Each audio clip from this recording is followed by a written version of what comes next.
नमस्कार। प्रस्तुत है आज का चिंतन।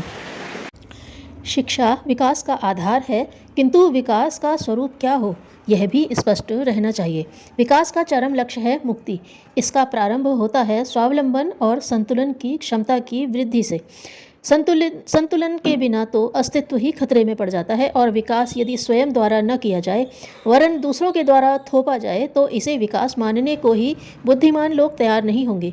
इसलिए स्वावलंबन तथा संतुलन ये दोनों ही विकास की प्राथमिक एवं आधारभूत शर्तें हैं। बच्चे को इन दोनों की शिक्षा देना प्रत्येक अभिभावक का दायित्व है। मनोवैज्ञानिक बेंजामिन ब्लूम के अनुसार एक प्रौढ़ व्यक्ति में जितनी बुद्धि होती है उसका 50% भाग 4 वर्ष की उम्र तक और इसके बाद 30% भाग 8 वर्ष की उम्र तक विकसित हो जाता है। बच्चा जीवन के प्रारंभिक 5 वर्षों में जो कुछ बन जाता है अधिकांशतः वैसा ही बना रहता है। अतः एक संतुलित एवं स्वावलंबी समाज के निर्माण के लिए बच्चों को ऐसी शिक्षा दी जानी आवश्यक है जो उनमें ये दोनों गुण निखारे। दुर्भाग्यवश हमारी परंपरा में जो विकृति आ गई है वह प्रधानतः असंतुलन और परावलंबन को ही बढ़ाती है। स्वाधीनता प्राप्ति के बाद की हमारी प्रवृत्तियां भी इस विकृति को समाप्त करने वाली नहीं, बढ़ाने वाली ही रही हैं। जब भारत को स्वतंत्रता मिली तब वह न केवल अपनी दासता की स्थिति में से ही मुक्त हुआ, बल्कि उसने सामाजिक, आर्थिक व राजनीतिक परिवर्तनों से भरे इस विश्व में भी प्रवेश किया। यह स्थिति नवीन दृष्टिकोण, नवीन मूल्यों की चीज़ों को एक नए नज़रिए से देखने की मांग करती थी। विकास, लक्ष्य, शैक्षणिक नीतियाँ और सामाजिक परिस्थितियाँ सभी के नए सिरे से परीक्षण की आवश्यकता थी। यदि भारत ने अपनी स्वतंत्रता एक लंबे और कटु संघर्ष के माध्यम से प्राप्त की होती तो संघर्ष की द्वंद्वात्मकता स्वयं ऐसे गुणों को पैदा करती और दृष्टिकोण में एक परिवर्तन लाती जिसकी स्वतंत्र भारत में बेहद ज़रूरत थी। लेकिन यह नहीं हो पाया। सत्ता बदली, लेकिन पुराने मूल्यों से चिपके पूर्वाग्रह और विकारोत्पादक संस्थाएं उसी रूप में अछूती बनी रहीं। ये पूर्वाग्रह थे श्रम से अरुचि, परजीवीपन को गौरवपूर्ण समझना, किसी भी कीमत पर रोटी और पैसा पा लेने की होड़ तथा मुक्ति की बड़ी बड़ी बातें करते हुए भी किसी भी तरह का साहस संजो पाने में भय की प्रवृत्ति, सामाजिक धार्मिक व्यवस्थाएं और प्रचलन पूर्वाग्रहों से मुक्त होने में बाधक रहे। जब तक यह वातावरण नहीं बदल जाता तब तक बच्चों में सत्प्रवृत्तियों का संवर्धन संभव नहीं और तब तक स्वस्थ समाज का निर्माण भी असंभव है। अतः बच्चों के व्यक्तित्व के स्वस्थ विकास के लिए वातावरण में नई ऊष्मा, नए प्राणों का संचार किया जाना आवश्यक है। शिशु विकास में सर्वोपरि महत्व उस शिक्षा का है जो उसे वातावरण से प्रतिपल प्राप्त होती है।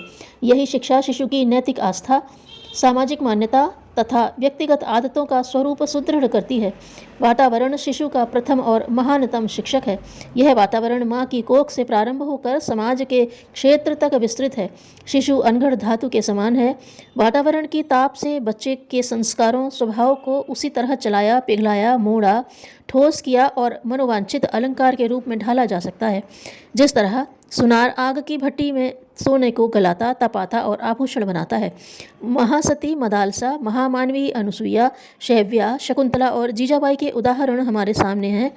अभिमन्यु के पूर्ववर्ती संस्कार क्या थे?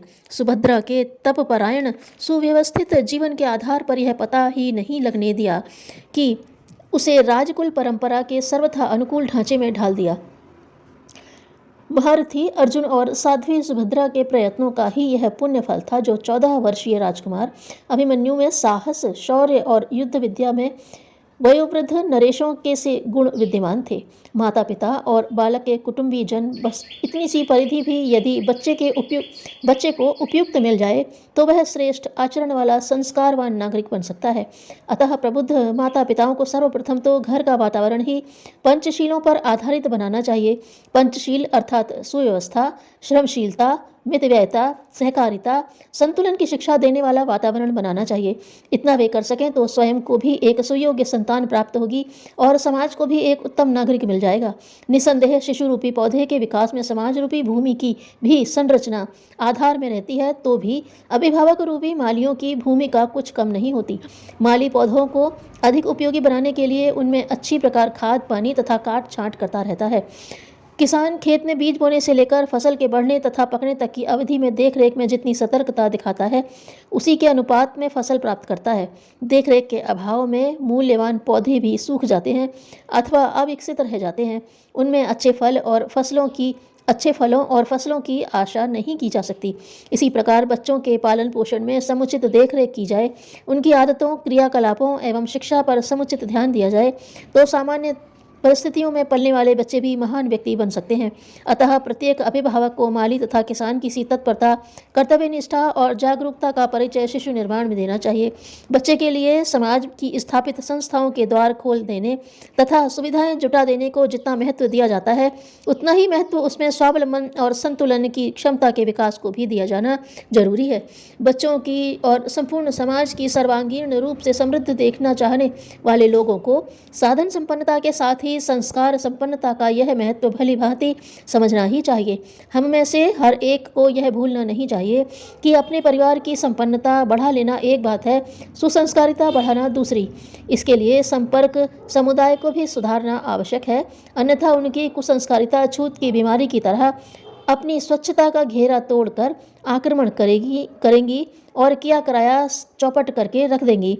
अपने घर के लोगों को प्रोत्साहित करने का एक तरीका यह भी है कि समीपवर्ती क्षेत्र में सुधार की एक लहर उत्पन्न की जाए, जिसका अनुकरण करने के लिए अपने लोगों में भी सहज उत्साह उभरे और किए जा रहे सुधार प्रयत्नों को अनायास ही बल मिले। इस प्रकार वातावरण के निर्माण के उभयमुखी प्रयास साथ साथ चलने चाहिए।